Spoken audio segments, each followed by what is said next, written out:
خبر شامل کرتے ہیں کراچی سے۔ کراچی میں جمعے کی نماز کے بعد گلستان جوہر دنی بش گوٹ سے سوڈان میں کی جانے والی قرآن پاک کی بے حرمتی کے خلاف ایک احتجاجی ریلی نکالی گئی۔ ریلی مفتی محمد حسین فاروقی رحمۃ اللہ علیہ کے مزار سے روانہ ہوئی۔ ریلی کی قیادت مفتی محمد حسین فاروقی کے صاحبزادے علامہ مولانا محمد بلال فاروقی نے کی۔ ریلی میں موجود نقشبندی سلسلے سے پیر ایاز خان نقشبندی، مولانا عابد رفیق سید، مولانا مفتی صدیق چنوٹی، مولانا عبد الماجد اتاری کے علاوہ کراچی بھر سے علماء اکرام، علاقے کے لوگوں اور مدرسے کے طالب علموں نے بھرپور شرکت کی۔ مظاہرین نے سوڈان کے خلاف پلے کارڈ اٹھائے ہوئے تھے۔ مظاہرین کا کہنا تھا کہ اگر قرآن پاک کی بے حرمتی کرنے والے شخص اور اس میں جو بھی ملوث افراد ہیں ان کے خلاف سخت ایکشن نہیں لیا گیا تو ہم آئندہ کراچی کی شاہراہوں کو بند کر کے بھرپور احتجاج کریں گے۔ میں یہی عرض کروں گا کہ یہ تمام یہود و نصارہ کی سازشیں ہیں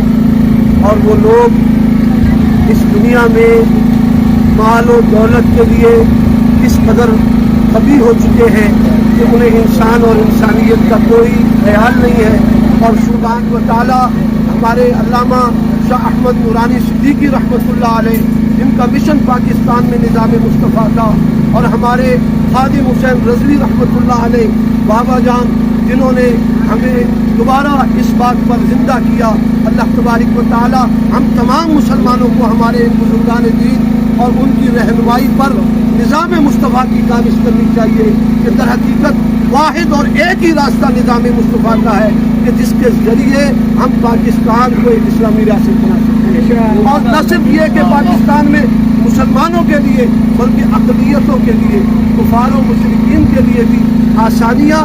اسلام آپ 1400 سال میں کفار مشرکین آج 1400 سال بھی کہتے ہیں، بے شک وہ مانتے نہیں، لیکن ان کی کتابوں میں پڑھ لیں، ان کے دانشوروں کو پڑھ لیں، وہ کفار بھی کہتے ہیں کہ آج تک دنیا میں اگر کوئی انسانی فلاحی ریاست قائم ہوئی تو وہ مدینہ منورہ کی ہے۔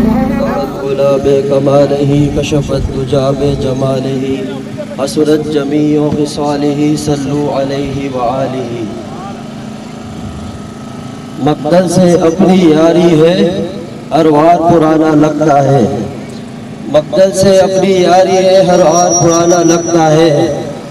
یہ بات آیا ہے دنیا پر، ہم پھول بھی ہیں تلوار بھی ہے، یا بزم جہاں مہکائیں گے یا خون میں نہا کر دم لیں گے۔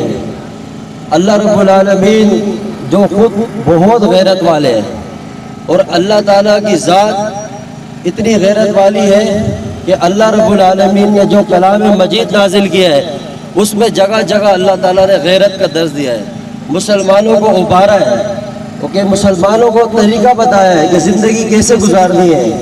آج ہم جس موضوع اور جس کاز کے لیے باہر نکلے وہ عظمت قرآن۔ کیمرامین دانیال قاضی کے ساتھ وقار چوہان، اسٹار پاکستان نیوز کراچی۔ اسلام کے